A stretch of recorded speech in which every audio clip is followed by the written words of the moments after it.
નમસ્કાર સમાચાર સાથે હું છું હિના। સમાચાર મોરબીમાંથી કે જ્યાં કેદીએ જેલની અંદરથી ઇન્સ્ટાગ્રામ લાઈવ કર્યું। જેલમાંથી લાઈવ કર્યાનો વિડિયો સોશિયલ મીડિયા પર વાયરલ થયો। બાબુ દેવા નામના કાચા કામના કેદીનો આ વિડિયો છે જે મેં આપને ટીવી સ્ક્રીન પર બતાવી રહ્યા છે। ગેંગરેપના ગુનામાં આરોપી બંધ છે। અગાઉ પણ આરોપી ભુજ પોરબંદરની જેલમાં રહી ચૂક્યો છે।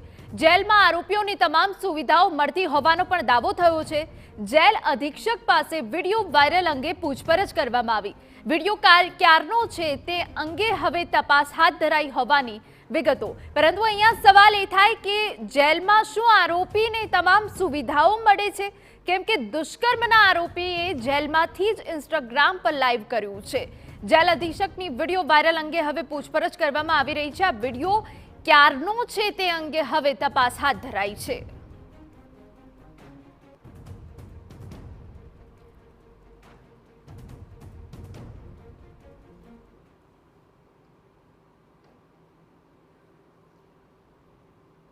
સંવાદદાતા રાજેશ આંબલિયા વધુ વિગતે વાત કરવા જોડાયા છે।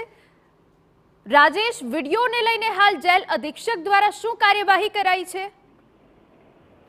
જી, મોરબીનો અત્યારે એક આરોપી જે જેલની અંદર હોય કાચા કામનો આરોપી છે, તેનો એક વિડીયો અત્યારે હાલમાં વાયરલ થયો છે અને આ વિડીયો વાયરલ થતાની સાથે જ જેલ અધિક્ષક સાથે આપણે ફોન પર વાત કરતા તેમણે કહ્યું હતું કે મેં આ તપાસ કરાવી છે, પરંતુ હાલમાં જે આ આરોપી છે તે મોરબી જેલની અંદર જ છે અને આ વિડીયોમાં જ્યારે દેખાય છે તે ક્લીન શેવ દેખાઈ રહ્યો છે અને હાલમાં જે આરોપી જેલની અંદર છે તેને મોટી દાઢી વધી ગયેલી છે।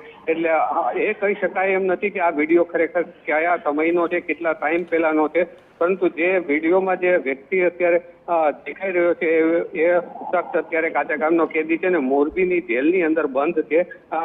છેલ્લા 6 મહિનાથી તેઓ જામનગર ખાતેથી ટ્રાન્સફર થઈને અહીંયા મોરબી જેલમાં આવેલો છે। હાલમાં જે પ્રકારે આ વિડીયો વાયરલ થયો છે એને લઈને અધિક્ષકે અત્યારે તપાસ કરવા માટેના આદેશ આપ્યા છે અને તપાસ બાદ ખરેખર આ વિડીયો કેટલા સમય પહેલાનો છે અને જેલની અંદર હતો ત્યારે જ આ વિડીયો બનેલો કે ત્યાર પહેલાનો છે એ તપાસ કર્યા બાદ બહાર આવશે।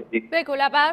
બાબુ દેવા નામનો આ કેદી કે જેનો આ વિડીયો વાયરલ થયો છે, ગેંગરેપના ગુનામાં આરોપી બંધ છે, પરંતુ આ વિડીયો ક્યારનો છે તે અંગે હવે તપાસ હાથ ધરાઈ છે।